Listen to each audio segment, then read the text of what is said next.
কষ্ট কাকে বলে জানেন?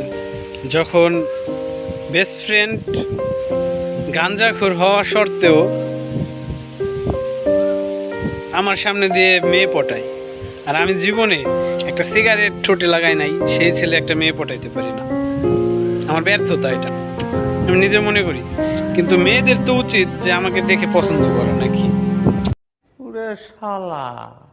তো কিছুদিন আগে আমাদের স্কুলে স্পোর্টস ছিল, আমাকে বলতেছে চল ঘুরে আসি স্পোর্টসের ভিতরে। আমাদের এলাকার পাশে একবারে একটা কৃষি ফার্ম আছে, অন্য মানে পর্যটক এরকমই মানে অনেক জায়গা থেকে লোকজন আসে ঘুরতে দেখার জন্য। তো এখানে আসছি, আসার পরে আমি আর ওই ছিলাম আর কয়েকটা মেয়ে ওইখান থেকে হাইটে যাইতেছিল। তো আমাকে ডাক দিছে যে ভাই আসেন। তো আমি তো খুশি, গেছি আগানোর পরে মানে ওই মেয়ের বান্ধবী আর কি বলতেছে যে ভাই একটু শোনেন। পরে আমি গেছি, পরে আমার ওই বন্ধু যাইতে গেছে বলতেছে যে ভাই আপনি না, আপনি একা আসেন। পরে আমি তো গেছি, যে ভাবছি যে তাহলে আমার কপালটা খুলছে, আজকে মনে হয় যে কিছু একটা হবে।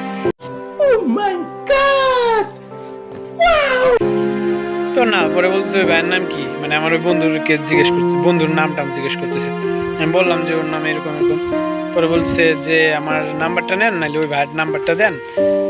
মানে তার বান্ধবী আর কি, যে মেয়ে আমার সাথে কথা বলতেছে তার বান্ধবী পছন্দ করছে, যে ভাইয়া আমার বান্ধবী ওরকে পছন্দ করছে, হয়তো নাম্বারটা নেন আর নাহলে নাম্বারটা দিয়ে যান। কি করব, বাধ্য হয়ে, আমার তো বন্ধু, আমার তো কিছু করতে হবে।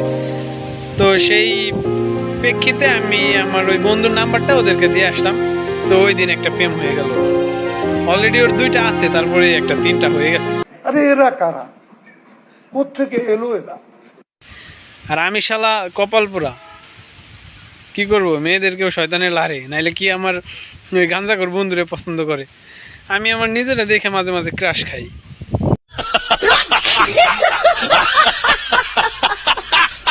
তো ওই দিন ভাবছিলাম যে আমি সিগারেট খাওয়া শুরু করি।